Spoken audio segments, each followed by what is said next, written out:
We're live, y'all. Morning. Morning, morning. Morning. How y'all doing today? Good. I'm doing great. Yeah, did you guys get your coffee yet? I did. Right, right here. Oh yeah, Lisa's like 3 hours ahead of us, Charles. She probably got like two coffee already. Oh, I normally actually don't drink coffee, but C and I are trying to be healthier and everything. We're trying this mushroom coffee, and it's been helping us really, really well. So it's all natural. It's not actual real coffee and everything. So we'll let you guys know. I tried something like that earlier this year. Oh my god, the taste was not the same. And that I think, I think this is for every coffee drinker out there. They're probably not addicted to the effects of it anymore because it doesn't even work. They're just addicted to the taste. And man, that coffee that I tasted this year, oh my god, it was not the same. I could not do it. So yeah, no, but that's good. That's good for you and see though that you guys are trying something different. Yeah, we're trying to be healthier, so we'll see. It's so far it's been working really well. He does this frother thing and stuff like that. I have no idea what he does, but to me it tastes really, really good. I'm not actually a coffee drinker at all. I don't drink any type of caffeine or anything, so I'm not used to any of that. But again, in the quest of trying to be healthier, eating better, eating cleaner, and things like that, we've discovered this on Amazon. It had such great reviews, so we're like, okay, we'll try it and we'll see. So we're on week 2 of it, and so far it's helped us stay focused, and we don't feel lethargic in the middle of the day. So Well, that's good for y'all. That's good for y'all. But Chi fans, we got some stuff we gotta talk about today. I'm excited to share my topic with everybody today. It's about a Karen. oh, ah, It's about a oh, Karen. If you guys know what that name replies to, refers to, but yo, it's about a Karen. But we're gonna talk about that in a bit, and I think it'll be a good topic to talk about after we go over today's market update. And last week sucked, right, Lisa? Because I couldn't share my data last week because the page was down. So we couldn't even get a chance to go over all of this. So we're gonna go over last week's and this week, so that way everybody can kind of see what we missed last week. Okay. But all right, let me just go through this real quick, and we could begin. And inventory did go up from the week prior, like almost 10%. That's pretty good. But we'll see where that came from. Yeah, it went up. New listings up 42%. Oh man, that's really good. Maybe that's why inventory is up. Sold home is down by 12%. Pending home is also down by 2% from last week. Now, from last month, inventory is up 11%. New listings up 9%. Sold home is up 3%. Pending homes are up 33%. That's really good. So we are in the season of home buying right now. If you guys can't tell already, everything is up. Because if mm-hmm. you're comparing this month to last year, same time, inventory is up 32%. New listing is up 97%. Man, sold home is up 1%. Pending homes is up 17%. 32% increase. Wow. Okay. That's really good to see, y'all. It's gonna be a busy spring, summer. I got allergies. If you guys haven't tell, it's so bad. Lately, I've been riding bikes with my kids, and man, the allergies is just so bad outside.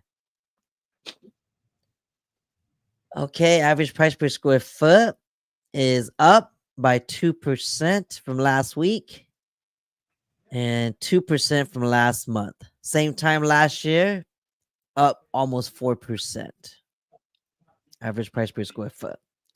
So the average price right now is $350 per square foot. Okay. Days on the market. 18 days on average compared to last week, which is 32 days on average. Oh man, look at that. Compared to last month, 17 days on average and out of 30 days. Excuse me. And the same time last month, 17 days, 40 days last year, same time. See, this is an indicator that everybody's competing now, especially with this Dream 4R program that's going on right now, too. Homes are going fast. Are you seeing that right now, too, Lisa? Well, on the lending side, there's always multiple because when you guys submit an offer and everything like that, I typically contact the listing agent and everything. And I haven't seen any that hasn't have a multiple offer type of situation. So Yep. I'm not surprised. Yep. That's what's going on. It's about to get crazier. You think Mm-hmm. right now it's crazy? It's about to get crazier. Mm-hmm. Active price from last week is down by 0.5. Average sold price is up by 1% from last week. 629,000 on average. Okay. Now last month, active price is up by 0.8. Sold price is up 5%. Last month, we were getting on average sold price is 592K. This month so far, it's 622,000 on average. 5% increase, y'all. Now, last year, active price is down by 3%.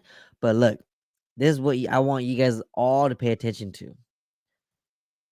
Again, with the way the market's going, I don't see the prices coming down anytime soon. Okay, especially with all the data you guys are seeing right now live. Look at this. Average sold price this year so far 3% higher than last year same time. So if anybody's telling you guys that prices are going down, they're lying to you. Or it might not be in Sacramento because I'm only covering the Sacramento County area. So it might not be Sacramento. Cause right here, it ain't going down. It's going up on average 3%. Gosh, going up, y'all. Mm-hmm. Going up. Let's go over inventory.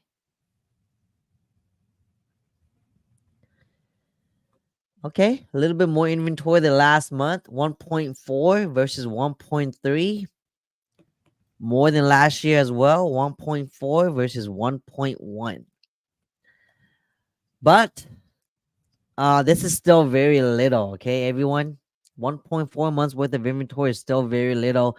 Where everybody's still gonna feel the effect of a seller's market and competition level through the roof. If inventory is the way it is that you see right here. All right. Questions, you guys? Charles, Lisa, Chi Chi fams? This seems pretty darn normal during this time, huh, Gia? Yeah, It, it, it is. it doesn't change. It's funny when you say data doesn't lie. Every single year we look at this and it's like, that's the trend. That's the trend. Yeah, you could kind of tell how the market's going by just look at data, you know. Uh any agent that has access to the MLS has access to this. They could just pull this up. If they know how to read it, then they can explain to you exactly what's going on. And you could even like fine tune this data because right now it's pretty wide. It's the whole Sac County. if if I change it to just a certain city, a certain subdivision, zip code, the data becomes a little bit more like um micro, if you could say, So right now you're looking at it as a whole, but every area is a little bit different, okay? Not by much. So looking at this overall is a pretty good indicator of how the market's doing in your area. Okay. But that's the market update. Let's go over to mortgages, huh? Let's Mm-hmm. see what the mortgage is doing. Let us see. There it is.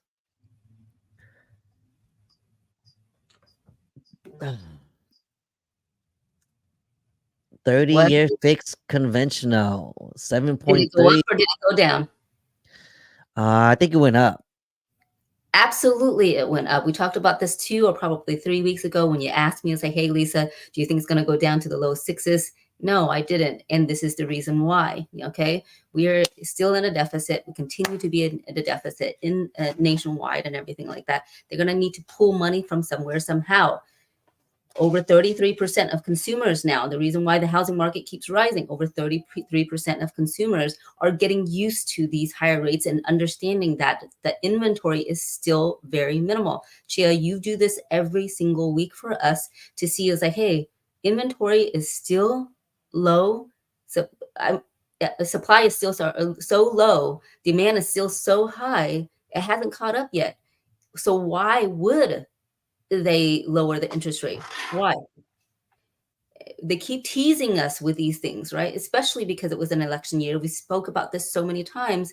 They keep teasing us and teasing us with this. But if you're not used to this yet, you know, you got to get yourself acclimated and really understand, really try to fall in love with your payments first, your starter home first, and work your way up that way and not wait for that to happen. I have so many people have reached out to me waiting to refinance as well. It's like, hang in there, guys, hang in there. We're watching every single day, 2-3 times a day. I have alerts to remind me. I was like, okay, take a look at it. Is it going up? Is it going down? And everything like that. And when it goes up, guys, it goes up really, really quickly. But when it goes down, it takes so much longer for it to make its way back down again. So Yeah, I was just talking to somebody yesterday about this, how they saw that the Feds lower rates, but how come their interest rates aren't going down when it comes to buying or refinancing? And it's the same thing you said. It doesn't always correlate with mortgage rates, you know? There's so many other factors that's affecting the mortgage rates that you don't want to buy in too much into what the Feds are doing right now at their meetings. Because sometimes when they lower on their side, mortgage rates goes up, like what you guys see right now. Like it's it's not gonna always correlate. You got to look at different data. That's why it's so important that you have a loan officer that you're working with that you trust. That's like keeping an eye on this for you to kind of mhm, educate you and advise you on when's a good time to lock, what you could mhm. expect from this week versus next week. So things like that, because rates change every hour. So um that's a better indicator about the mortgage rates with your loan officer versus the Feds. I'll tell you Right. that right now. Okay. Absolutely. Absolutely. Right now, guys, I would say don't gamble. If your payments are affordable, if you already priced it out, if you already did your budget sheet and everything like that, don't gamble. Go ahead and lock in your rate. You can always refinance later if it is favorable to you. But if it's not favorable, just monitor that so that you guys set yourself up for success. Yeah. But like look at the rates. Conventionals at 7.3, 15-year fix is at 6.7, 30-year jumbo is at 7.5, adjustable rates are at 7.0, FHA is at 6.6, VA is at 6.7. Okay. Right. Um Lisa, right now, buyers Mhm. that are you getting buyers that prefer conventional versus FHA, or is it the other way around because rates are lower on FHA? It really depends. It really depends. So conventional is more it's more particular when it comes to your credit score, okay? And your mortgage insurance is also based on your credit score. So if your credit is above 740, I would say it's probably more favorable for you to go to conventional route because your mortgage insurance is going to be lower. Just because FHA interest rates is lower, okay, it doesn't necessarily mean that your mortgage insurance is lower either. FHA mortgage insurance is consistent across the board for everybody with all credit. Okay. But conventional, it rewards you when you have excellent credit. So if you have excellent credit, I would say price things out, take a look at it. We actually have a client currently, right, where their income increased. So conventional actually became more favorable for them. The other thing is FHA allows you to have more debt to income ratio. So if you're in a situation where you haven't paid off all your debt yet, but you will in the next 6 months or something like that, but you want to get into the house right away because your debt to income ratio doesn't work for a conventional route, then people will go that way. Okay, it's not which one is better than the other, it's more of like which one is more strategic and financially beneficial for you. So take a look at both sides. If you don't have a loan officer that will show you, the pros and cons of each of them, ask them. This is your livelihood. This is what you're going to have to do for quite some time. And I have quite a few people, even though the mortgage insurance is going to be there for the life of the loan, it makes more financial sense for them because it's more affordable for them, and vice versa. Sometimes I have clients who we work with the credit and everything like that. They got pre-qualified with me with an FHA loan 6 months ago. They listened to everything that I said. They increased their credit score significantly. So by the time we got into contract and I reevaluated their situation and I showed them, I was like, hey, actually conventional, it saves you a lot more money. Your monthly payment is going to be a lot lower because your credit and everything like that. And they converted, and it's a much better situation.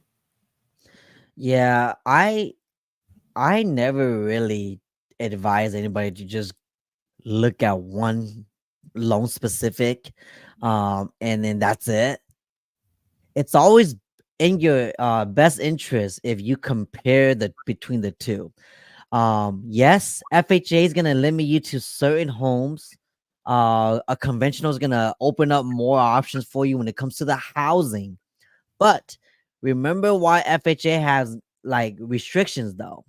Why certain homes have to have a certain flood certificate to qualify, or has to pass section 1 clearance when it comes to like the trim levels of drywall and all that, because they're looking out after you as the borrower. So that's why they have those kind of um rules in place to in order to use FHA. But if the numbers make more sense to go FHA, even though the mortgage insurance is the life of the loan, but the numbers are more favorable, like what Lisa said earlier, you guys could always refinance. I think people hear us say, "Oh yeah, conventional. You have excellent credit score, 740 and above, then it's more preferred." They only hear the excellent credit score. They don't hear anything else before or after that, and then they just assume, Yeah. "Oh, I need to have good credit to qualify to buy a home." Yeah. That's Yeah. not what we're saying at all. We're just saying that FHA might work better for you if you don't have a favorable 740 credit score. Uh, but if you end up being in that bracket to where your score comes up during the time you're looking at homes with your agent, kind of like what Lisa was saying earlier, referencing our client right now, like their situation got better while we were looking for homes, so her option changed and it became more favorable for them to switch to a different loan program, Right. so don't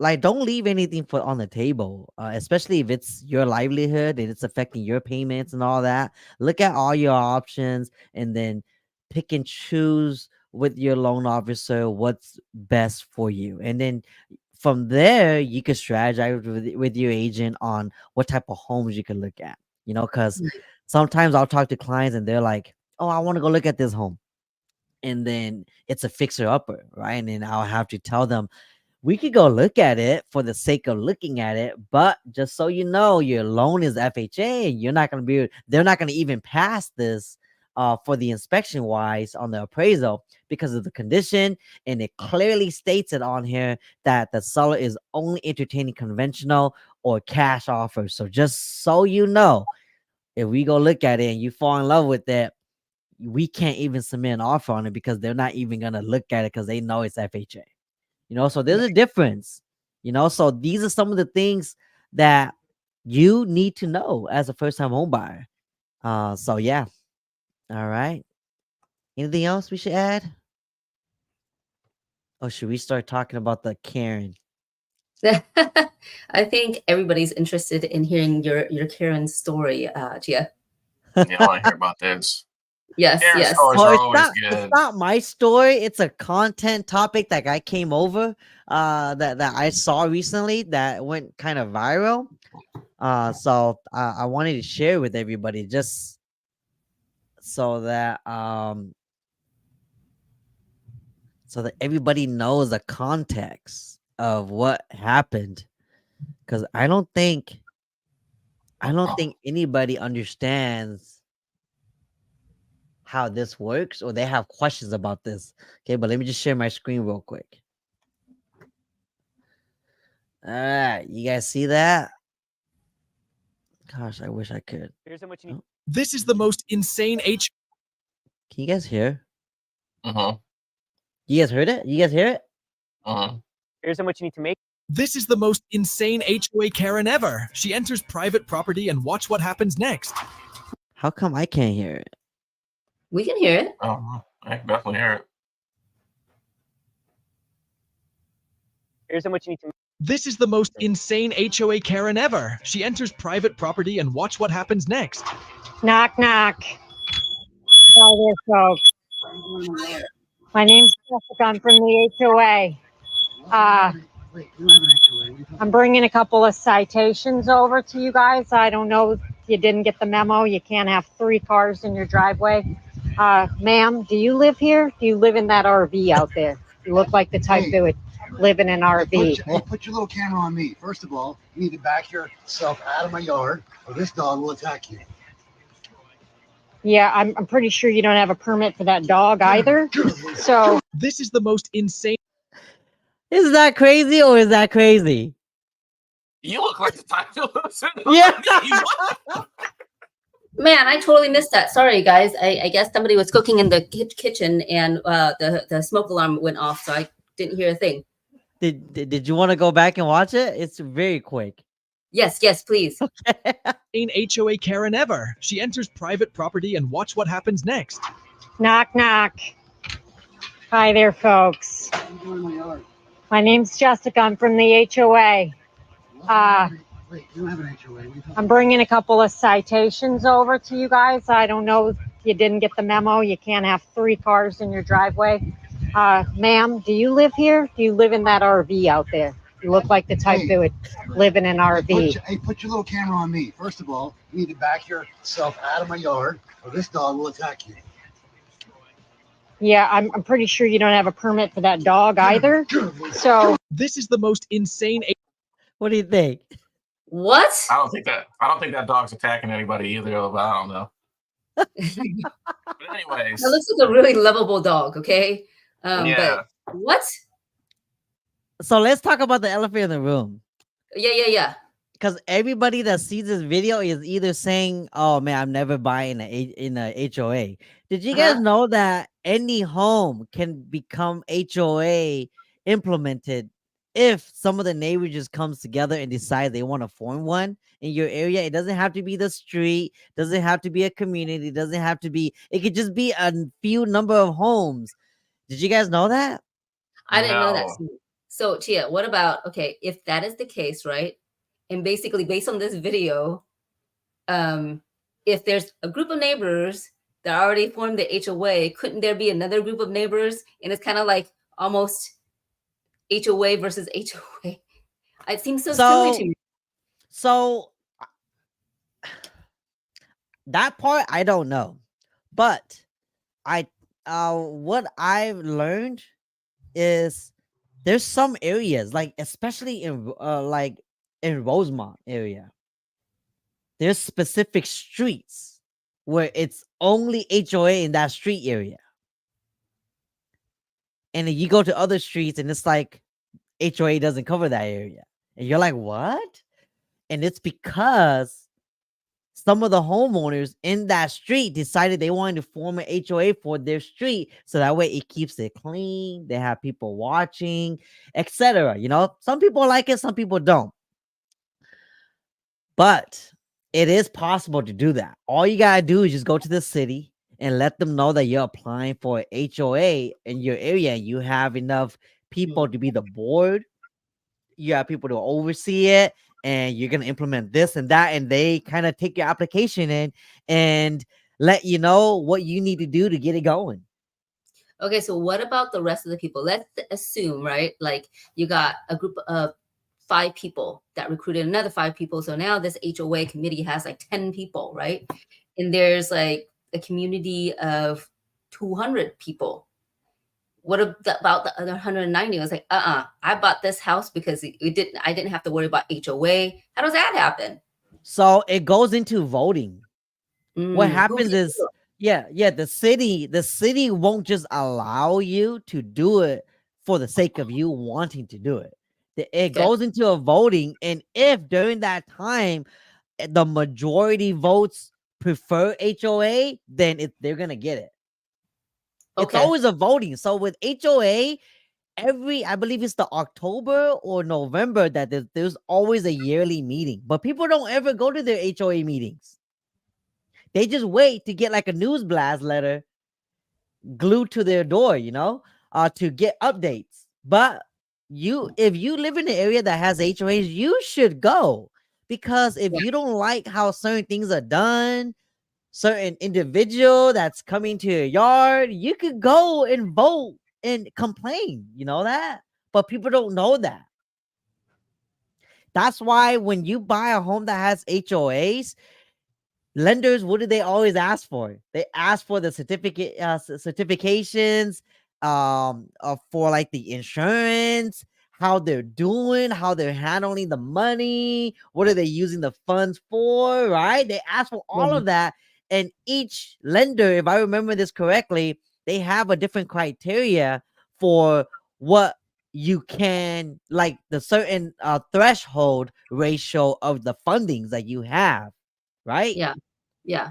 Basically, lenders are trying to see, okay, these are the HOA fees and everything like that. Could it increase? And if it does increase, does it put their investment really in jeopardy? Because does it put this person in a strain where it's like, okay, if this is going to continue to increase significantly and it's going towards this situation that's, needs to be paid off for in the HOA, bill, then yeah, that's basically what they're looking for. Yeah. So that's how HOAs are formed, and that's how HOAs work, okay? But going back to the video of this Karen, is she allowed to do that? It actually depends. If you read, it really does, you know that? If you read the HOA handout that they give you for your home, there could be set of rules in there that's in fine print that says they can or cannot do this. Did you guys know that? Wow. Okay, so it's even more important if you do have an HOA, if you do have a HOA, Karen. So this guy really should be going to the meetings and everything and make a complaint. Yep. And I hope he did.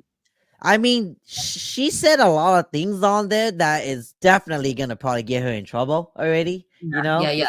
That's discriminating and all that. Uh-huh.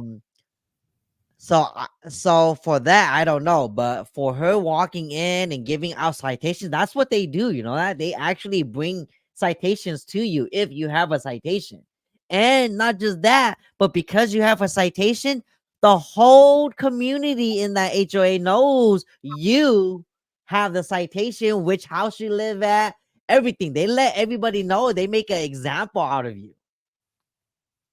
So I just realized that it was the Karen that actually posted this on Nextdoor. Yeah. So she incriminated her own self. Yeah. All this really prejudice stuff. Because she thinks she was in the right. She truly believed it. And so she posted it to prove her point, and it might have also been posted on there to let everybody else know that they're on the lookout. So that's probably why she did what she did. But yeah, it definitely self-incriminated her. But yeah, you guys need to know what your HOAs allow and don't allow. Like, for example, this is what I see a lot. Investors come, they buy a home that has HOA, whether it's a condo, a duplex, or a house, and they rent it out. or have the goal of renting it out. Comes to find out, HOAs change management quite frequently. Hmm. So the last management allows you to rent a home, but this new one that's coming in doesn't allow rentals anymore. So if you're an owner and you have a tenant, you have to let them know that you're gonna sell the house or you're gonna come back and live in it, because they don't allow tenants to live in the HOA communities. So you guys need to watch out, investors that buy into HOAs, because that can happen. I have people that will buy a condo and we will call HOA for the sake of finding out if they could rent out the units and all that in the future. And HOAs will tell them, yeah, you got to be on a waiting list. There's like 200 other investors in front of you waiting to get approved to for their unit to be next in line to be allowed to be rented out. Because there's a certain threshold, a ratio, I believe, especially for FHA. If there's more tenants versus owner occupieds in that community, they will not lend on a unit in that community. Owner occupied needs to be higher by a certain percentage. I think what was it? 40%, 50%? I forgot. But So you guys, go ahead. no, go ahead. Good.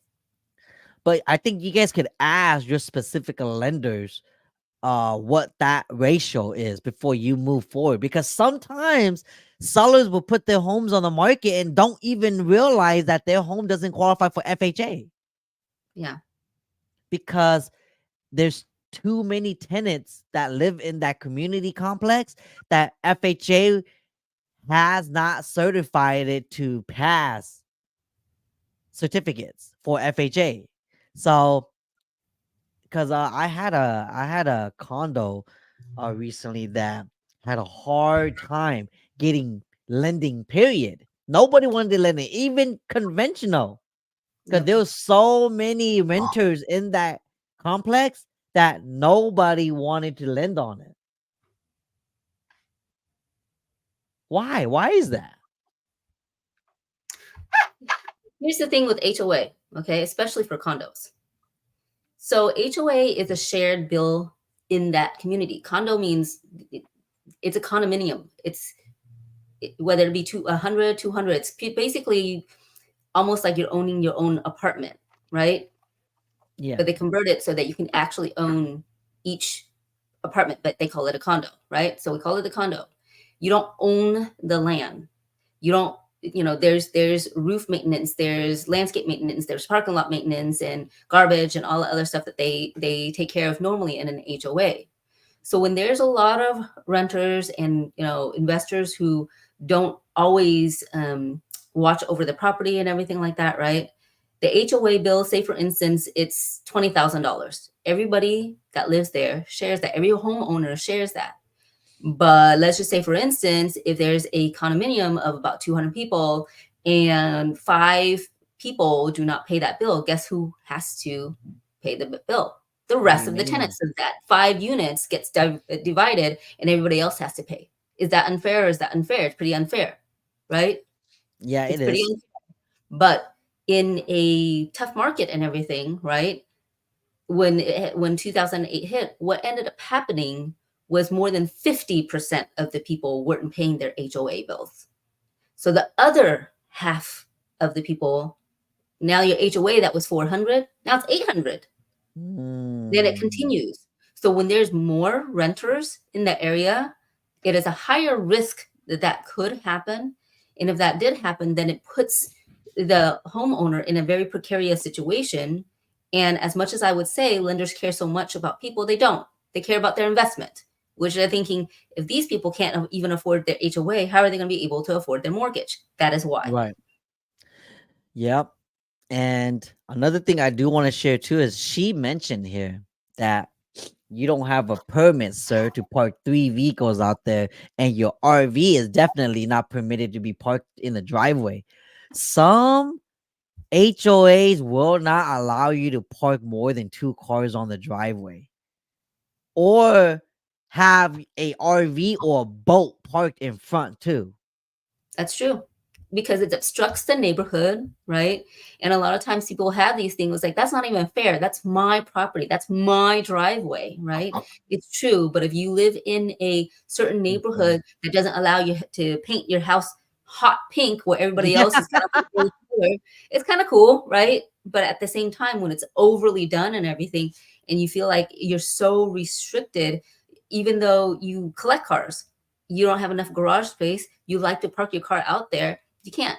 So when you buy a house in those types of communities, okay, really read that fine print. Yeah.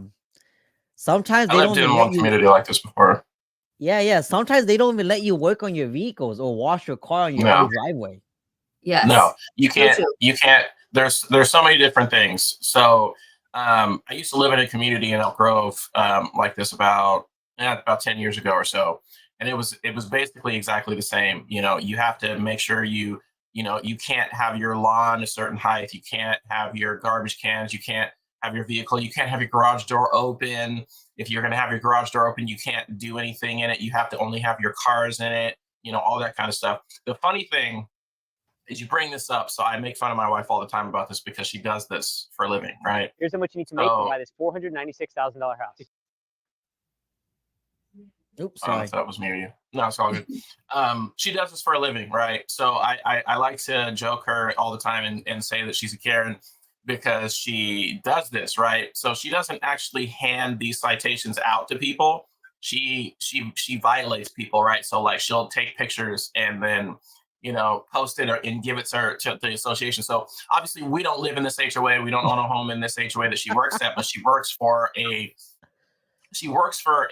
HOA company that manages these things, right? So the people come into the office and then they complain about, whatever it was. So it's pretty crazy how often people don't really realize, these rules and all these regulations. There's a lot of actual city ordinances that don't allow certain things to happen, right? So, like for example, having an RV or a boat or even like a dump trailer or something like that, you can't leave those things out in front of your houses for a certain amount of times. Also, it just depends on what city you're in, and then if the residents care enough, or if there's someone coming around enforcing it and mentioning, hey, you can't do this, you can't park that there, you can't do this, But some areas, even though it's city ordinance, the residents that are around don't care, or maybe there's not enough people.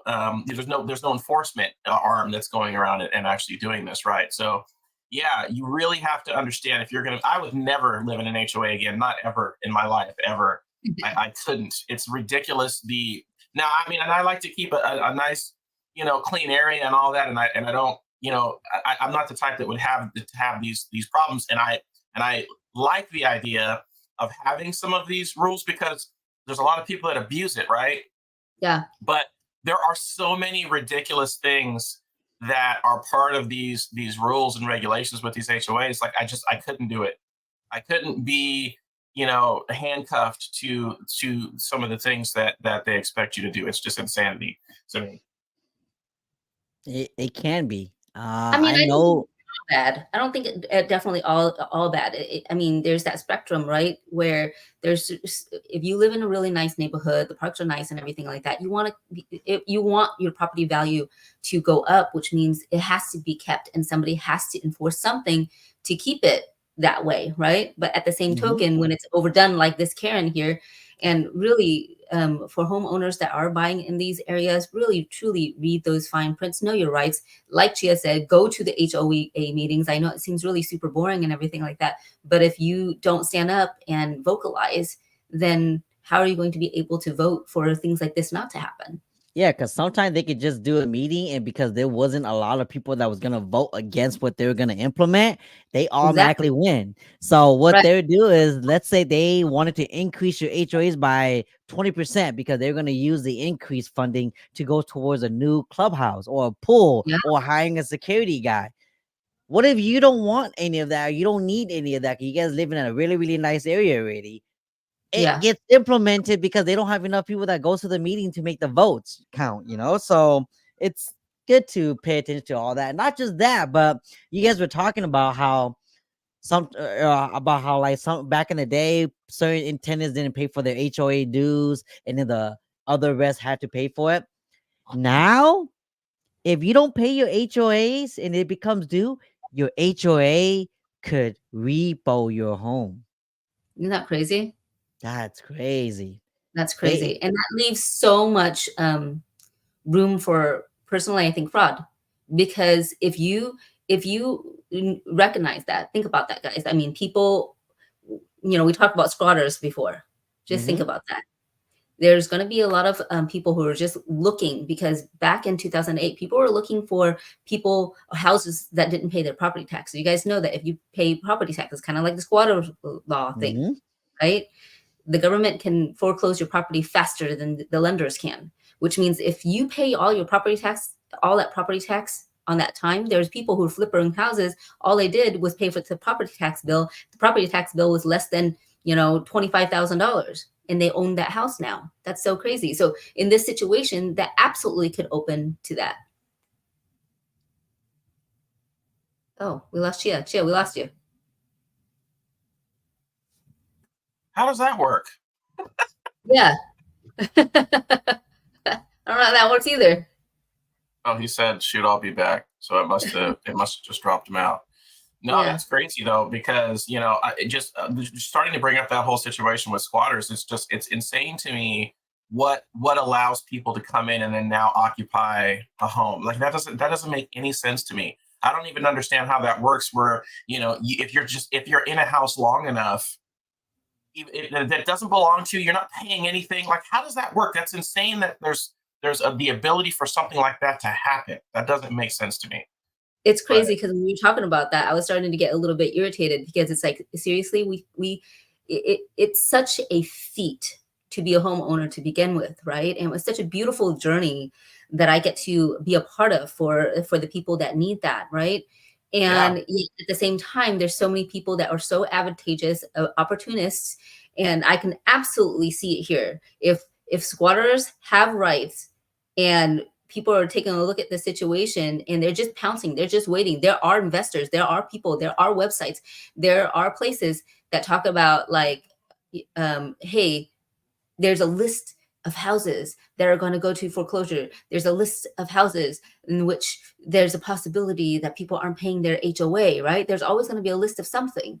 If they're just waiting for that to happen, so, okay, this person hasn't paid their HOA for 3 months.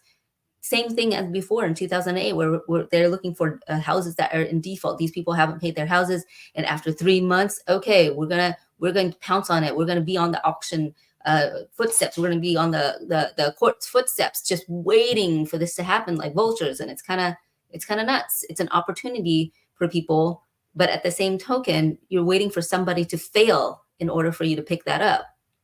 Yeah. But I mean, I feel like that's the mindset of a lot of people nowadays, especially the younger generation.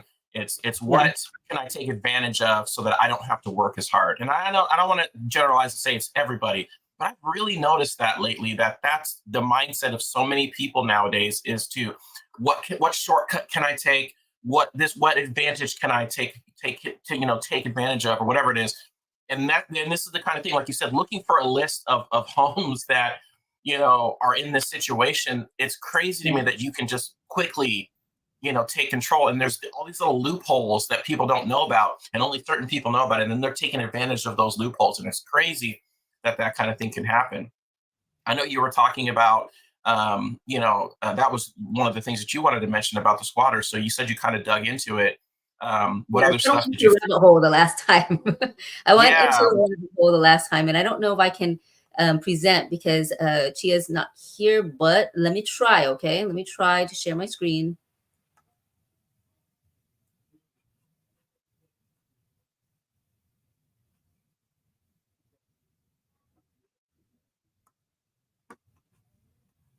Okay. Is it showing up? No. Yeah, I didn't think it would. I think you have to link it over. Link it and stuff like that, but that's okay. I mean, it talks about, let me read it off to you guys here. Okay. It talks about how to protect your property from squatters. Inspect your property routinely. Secure the property against unwanted intruders by blocking all entrances and installing security cameras. Put up no trespassing signs throughout the property, especially if the property isn't occupied. Hire a property management company to help you rent a desirable tenant. Peak Residential is a top-rated property management company in Sacramento, California. So there you have it. You have certain things to help you with this. It talks about how to remove squatters in California. Hey, Chia's back. Yay. Sorry about that, y'all. Was you trying to share your screen? I was trying to share the screen. Sorry, I'm tongue twisted. Charles and I were just talking about how, like, if this could happen, you know how back in 2008 where investors had lists, they purchased lists from sites and everything that talks about, hey, these houses are in default. You can pull it from title reports and everything. And they're waiting for that to happen. So they knew that that house was going to go into auction, or they paid the property tax for a certain amount of time and they were able to obtain that, kind of like a squatter's rights type of situation, right? So if this is the case too, Chia, I can absolutely see in homes that have these HOAs or significant HOAs, which, by the way, I'm here in Toronto, and the condos here, my cousin had a condo and whatnot, and he pays $1,500 for HOA. Oh my God. Yeah, alone? Yeah, the house is over $1 million, by the way, guys. And the house is over $1 million. It's 800 square feet. So Toronto real estate is so crazy. I mean, I love Toronto, don't get me wrong, but some of the real estate here is even more expensive than the Bay Area. So the place that I'm staying in right now, it's 1,600 square feet. It's worth over $1.2 million. For a condo, you guys. For a Yeah, condo. for a condo. Is it like a penthouse at least? It's very cute, I have to say. It's very, very adorable. So not penthouse. But it's not a penthouse. For sure, it's not a penthouse. It's a pretty normal home, right? And Canada real estate is even, the inventory here is even less. It's very desirable. They're nationwide. Everybody gets free health insurance, guys. So their sales tax here is 13%, but it goes to that. Food here, everything, the livelihood and stuff. Yesterday, we were able to go to a 50,000 square foot spa.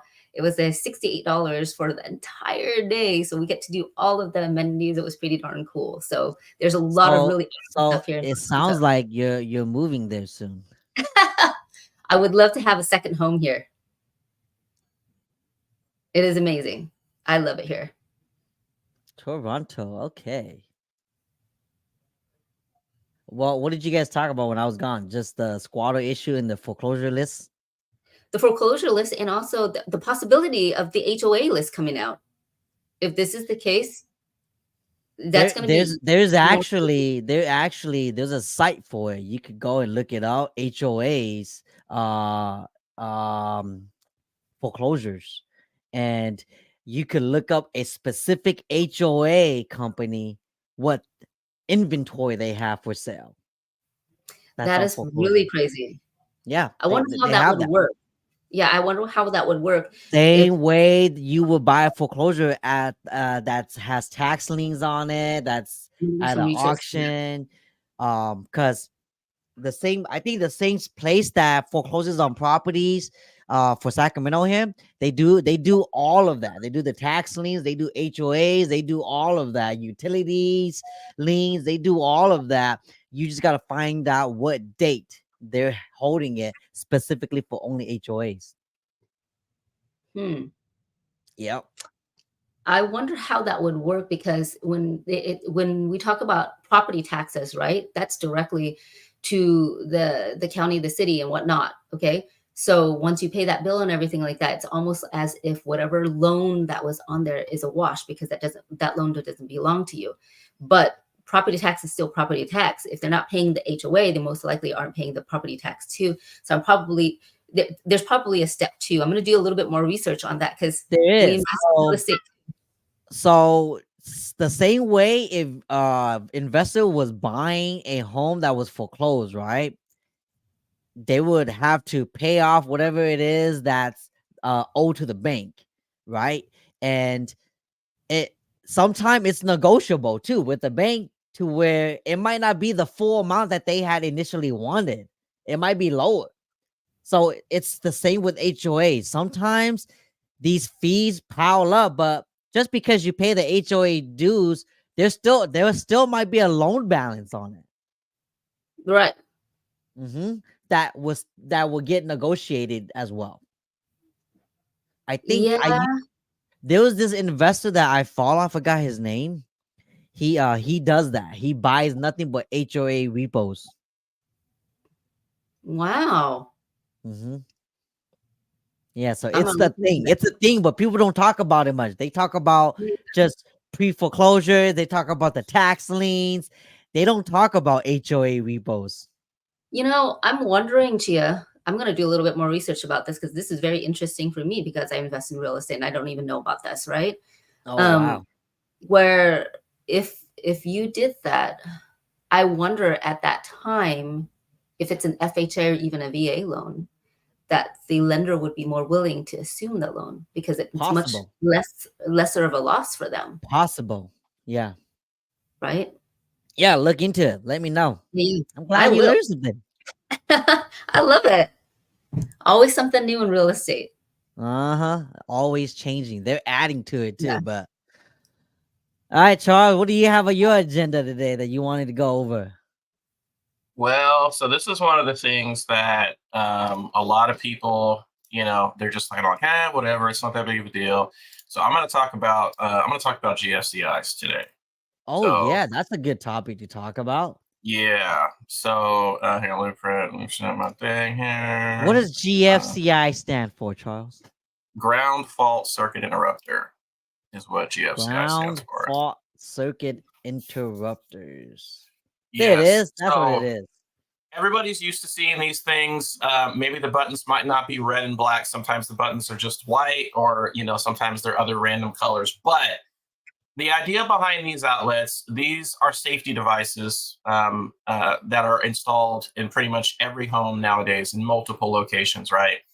Even more so now today than they were before. And these have been required in certain increments over the years, right? So I believe it's 1995, they started to be required in all kitchens. Somewhere in the 70s, I believe they started, or actually either the 70s or the 60s, they started to be required at the exterior and in the bathrooms in the home. And then there was another point at which they started to be required in underneath sinks and for all kinds of different outlets. So the idea behind these outlets, circuit breakers in a panel, the device that actually cuts off power if there's too much amperage draw from a circuit in your home. Every outlet, every device in your home is connected to circuit breakers in your panel in your main panel. So the idea behind circuit breakers is circuit breakers are meant to protect you or protect the circuit from overcurrent. So if you have too many things pulling amperage from that circuit, it's designed to cut off the power if there's too much amperage being drawn. So for example, if you have a toaster on your counter and you also have a coffee maker and a couple of other things, and you turn them all on at the same time and they're hooked up to the same circuit, you're going to draw more amperage than that circuit is designed to allow. The wires are only designed to carry a certain amount of amperage, and that breaker is only designed to allow that certain amount of amperage to come through. So the idea behind that is if you didn't have circuit breakers, then you would overload those wires. They would most likely catch on fire, and then you'd have problems with that, right? So that's the idea behind circuit breakers. Now, GFCIs are a type of circuit interrupter in a way as well. But the idea behind this is the breakers are designed, again, to protect against over amperage current draw. GFCI, ground fault circuit interrupters, are meant to protect you against ground faults. And so anything you have plugged into these, if you happen to be near water, if you happen to be, in the bathroom, exterior, garage, whatever it is, with this type of outlet, if you happen to somehow cause a ground fault, or basically you are the thing that now grounds this circuit out, whether or not you drop something in a sink, or maybe you're spraying something down and there's a ground fault there, this outlet is going to shut off the power in milliseconds, as opposed to the circuit breaker, which may not shut the power off quickly at all. You're going to get a good jolt, a shock, electrocution, which could kill you, right?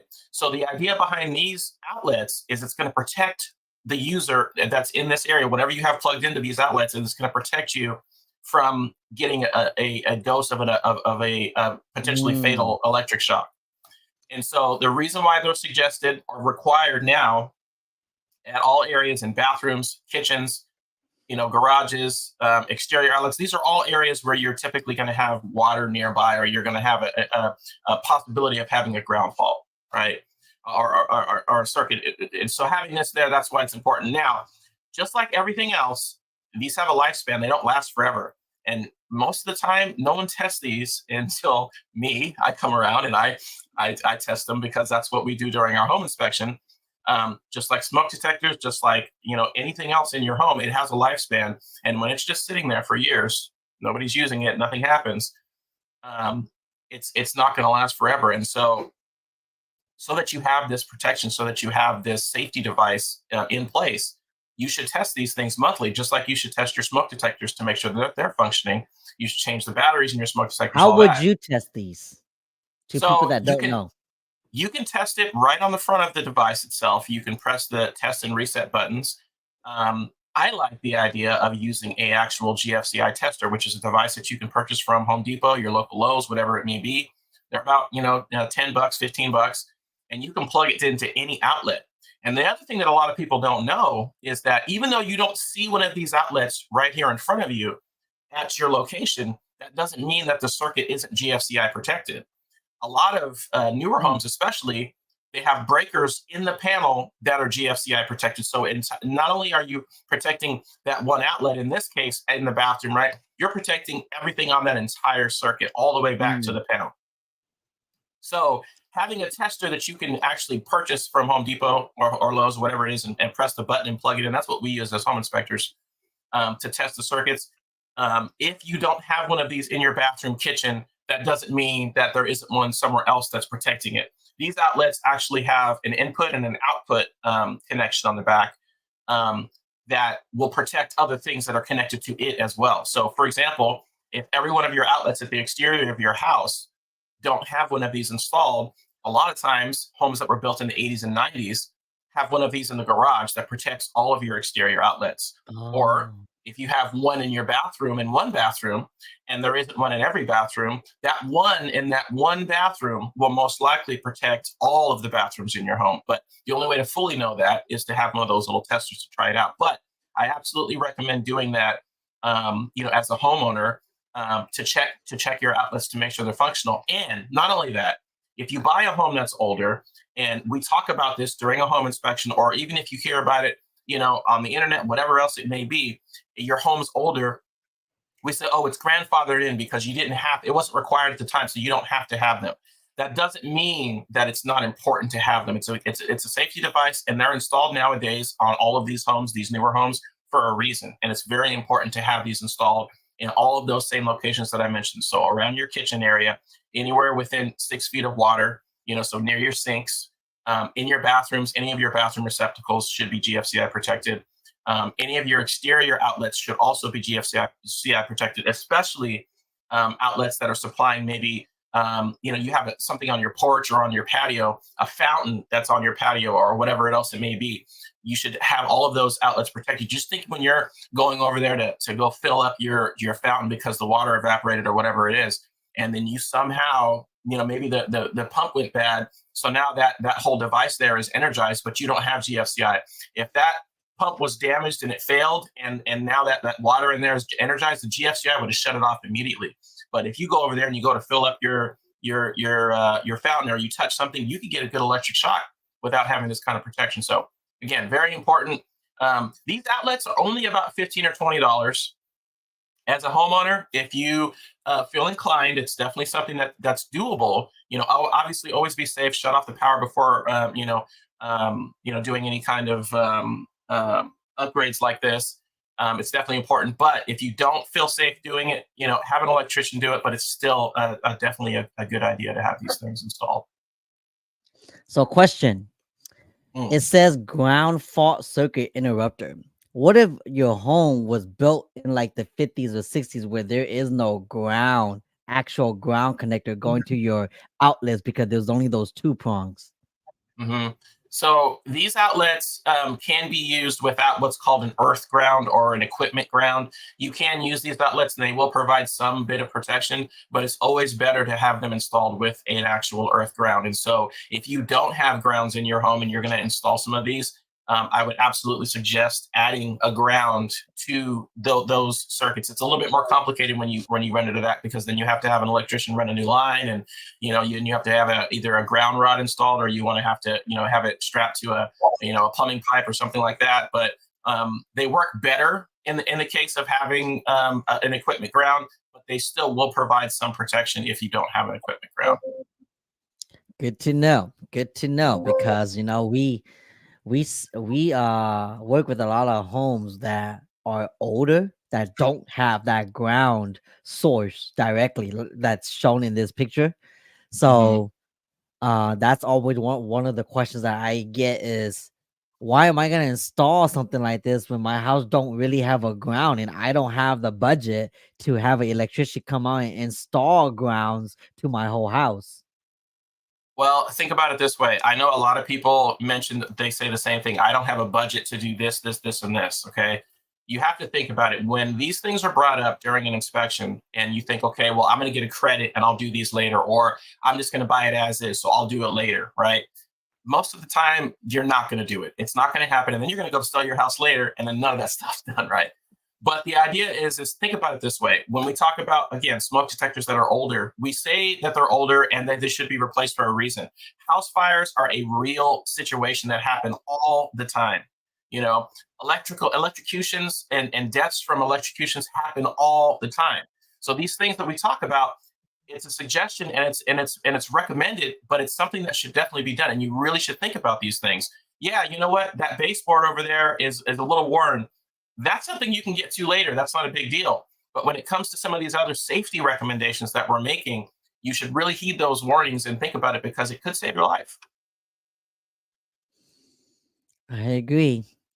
Check your GFCIs, people. And your smoke detectors. Yes, and your smoke detectors. All right, well, that's an hour, y'all. Sorry I had to leave you guys hanging for a minute. I had to go do something real quick, so that's why I logged out, but I kept you guys on to entertain the folks. But that's it. Thanks for tuning in, everybody. We will catch you guys next time. All right, peace out now. Enjoy Bye, your Chichi fam. Thursdays.